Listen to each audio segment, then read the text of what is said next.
Hello, baseball fans. Welcome back to another episode of the Today's Pastime podcast. And we have breaking news. Dylan Cease has signed with the Toronto Blue Jays for 7 years and $210 million. We are going to discuss that and more off-season news coming up right now. Hello, everyone, and welcome back to the Today's Pastime podcast. I'm your host, Max, and we have big news coming from up north. The Toronto Blue Jays have signed a big arm in Dylan Cease, second big fish off the free agent market after Josh Naylor, and Cease will join a team that was 2 outs away from a World Series title to join a rotation with Kevin Gausman, Trey Savage, Shane Bieber, and Jose Barrios.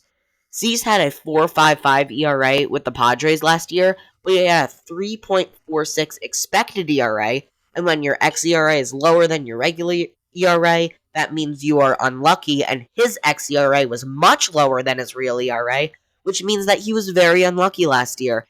But he has proven to be a good pitcher in the past. He finished second in Cy Young voting in 2022 to Justin Verlander. That was back when he was with the White Sox. And now he's rejoining the American League with last year's pennant winners. I find it funny how Giraffe Neck Mark described Dylan Cease.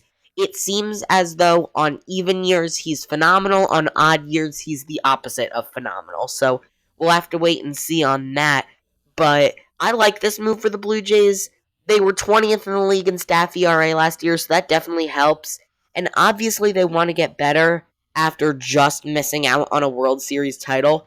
But I do feel like this feels like a big overpay. Dylan Cease will make $30 million over each of the next 7 years. That's more than Yoshinobu Yamamoto, the guy who carved up the Blue Jays in the World Series and finished third in Cy Young voting last year.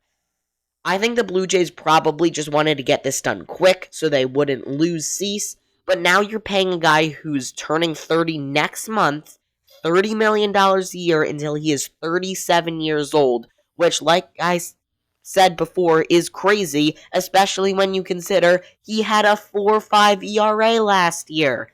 This is crazy to me because he wasn't even very good, as I mentioned. So you think he will be worth $30 million when he's 37 years old? No way. Either way, this is huge for the Blue Jays and for the rest of the league. A guy who people thought maybe could get a long-term deal, but may try to look for like a 1-year prove-yourself kind of contract with a team with a good pitching coach before he seeks a deal next offseason, is now off the board. And he's getting $30 million a year. For guys like Ranger Suarez, Michael King, and Framber Valdez, who are clearly better pitchers than Cease or were last year, this is just going to make them want more money. A guy like Ranger Suarez can now go up to a team during his negotiations and be like, Dylan Cease got $30 million, and I'm better than him. Why don't I get more? And that's a fair argument, but not every pitcher is going to get that kind of money because not every team is willing to commit that amount of money to a player.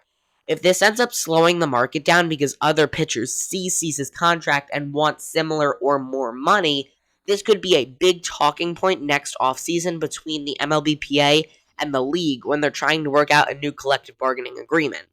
Anyway, big pitcher off of the board for a whole ton of money.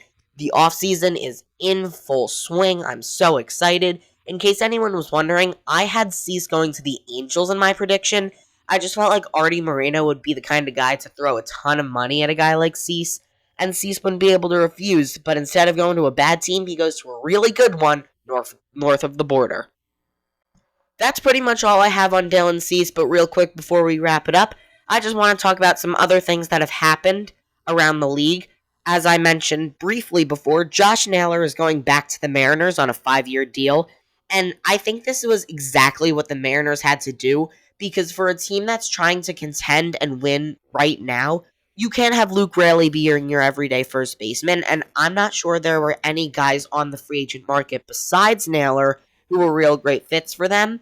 I had Naylor going back to the Padres in my predictions. That's where he started his career, so he is still sticking in a familiar place, but he is sticking with the team who traded for him this past trade deadline. Plus, he stole 30 bags last year, so he can provide some value on the base paths too, which is kind of nice.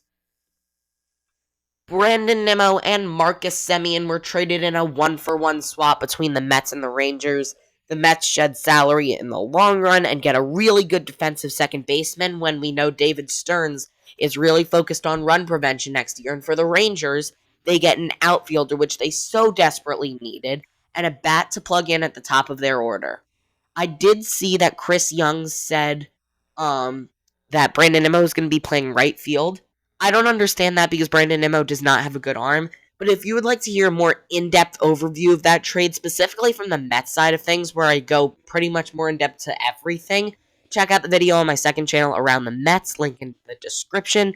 And then the other trade that happened was Sonny Gray being traded to the Red Sox, so they get a veteran pitcher to help fill out their rotation.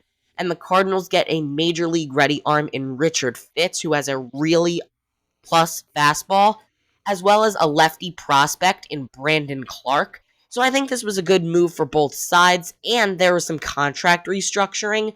So Sonny Gray will be on a 1-year deal this year, and then I believe he has an option for next year. But that's going to wrap it up for this edition of the Today's Pastime podcast. Thank you all so much for watching and listening. If you enjoyed this episode, please consider leaving a like and subscribing to my channel. I would greatly appreciate it. Follow me on Instagram at AroundTheDiamond2. It is in the description, and the link is in my channel bio. Subscribe to my second channel for Mets content. That is also in the description and the bio. Check out Around the Diamond Designs for awesome card designs, so you guys know where to find that, and that's going to do it for me. Thank you all so much for watching and listening. I will see you in the next one. Peace.